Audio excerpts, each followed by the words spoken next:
मैं देश की समस्त साइंटिफिक कम्युनिटी को बधाई देने के लिए यहां आपके सामने खड़ा हुआ हूं। मुझे इस बात का फक्र है कि मैं आज नए परिसर में बोलने के लिए जब खड़ा हुआ हूं तो इस देश की साइंटिफिक कम्युनिटी को बधाई देने के लिए खड़ा हुआ हूं। सभापति महोदय,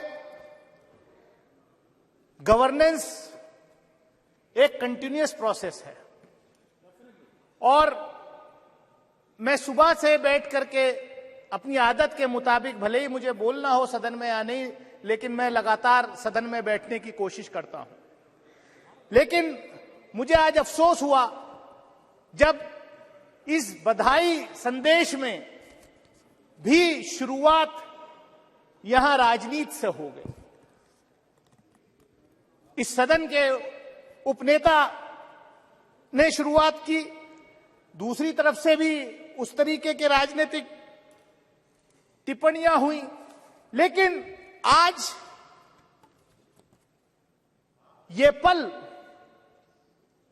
इस देश के सभी साइंटिस्ट को, इसरो में जो काम कर रहे हैं, जिन्होंने आज हमारा सीना चौड़ा किया कि दुनिया के अंदर हम पहला देश बने कि मून के साउथ पोल पर सॉफ्ट लैंडिंग हुई चंद्रयान 3 की। उसके साथ साथ कहीं ना कहीं देश भर के साइंटिस्ट अलग अलग इंस्टीट्यूशन से जो पढ़ के आए हैं, उनका मैं भी उसमें पीछे नहीं रहना चाहता। मेरी कॉन्स्टिट्यूएंसी के भी कई बच्चों का उसके लॉन्चिंग पैड के, चंद्रयान के लॉन्चिंग पैड में उनका योगदान रहा है। सभापति महोदय, इस सदन ने कल विमेन्स रिजर्वेशन बिल भी पास किया और चंद्रयान 3 के सफल लैंडिंग में महिलाओं का बहुत बड़ा योगदान, फीमेल साइंटिस्ट का बहुत बड़ा योगदान रहा है।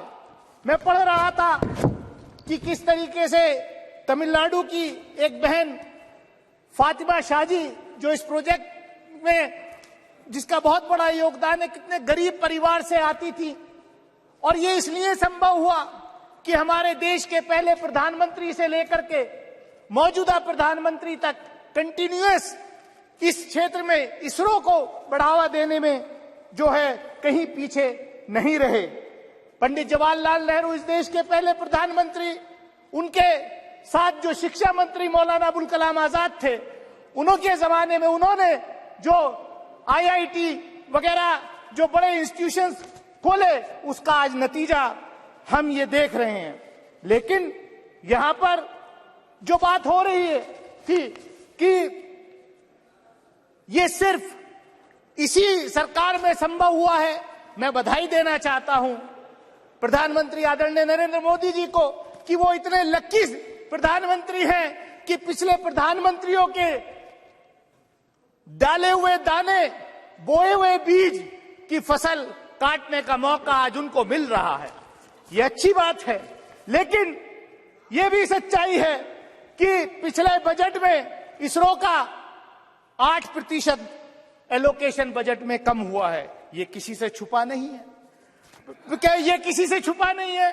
और हमने देखा पिछले दिनों, सभापति महोदय, इस सरकार में जिस तरीके के अपॉइंटमेंट्स हो रहे हैं, और मैं कंक्लूड कर रहा हूं, जिसमें कुछ ज्यादा है भी नहीं, मैं कंक्लूड कर रहा हूं। हमने देखा कि पिछले दिनों मंडी के आईआईटी के एक डायरेक्टर का वीडियो वायरल हुआ कि ये जो हिमाचल प्रदेश में जो बाढ़ फ्लड आया है, यहां जो भूस्खलन हुआ है, ये इसलिए हुआ है। मतलब आईआईटी का डायरेक्टर, ये सरकार कैसे अपॉइंटमेंट कर रही है कि वो कह रहे हैं कि क्योंकि ये लोगों ने यहां नॉन वेजिटेरियन इस देश में खाना शुरू कर दिया है, इसलिए जो है ये सब आपदा आ रही है। कैसी अनसाइंटिफिक बात लोग कर रहे हैं और ऐसे लोगों के खिलाफ कार्रवाई नहीं। मैं सभापति महोदय, मैं इतना ही कहूंगा कि जो साइंटिफिक कम्युनिटी है हमारे देश की, उसको हमें जो है बढ़ावा देना चाहिए। मैंने देखा, हम डिफेंस कमेटी के रूप में हम डीआरडीओ में गए के साइंटिस्ट से मिले थे। 4 साल तक उनका प्रमोशन जो है वो रोका हो गया था। हमने सवाल किया, खैर अब वो प्रमोशन जो है हो रहा है। तो मैं इतना ही कहूंगा कि यहाँ पर मैं कंक्लूड कर रहा हूं, पोखरण के टेस्ट की बात हुई, 1974 में न्यूक्लियर का टेस्ट हुआ, बाद में वाजपेयी जी के नेतृत्व में भी पोखरण 2 हुआ, लेकिन पोखरण 2 की तैयारी नरसिम्हा राव जी के जमाने में हो गई थी। मैं रिकॉर्ड पे कह सकता हूं कि देवेगौड़ा जी जब प्रधानमंत्री थे, फाइल आई थी उनके पास, लेकिन उनको एडवाइस किया गया, नहीं साहब हम करेंगे।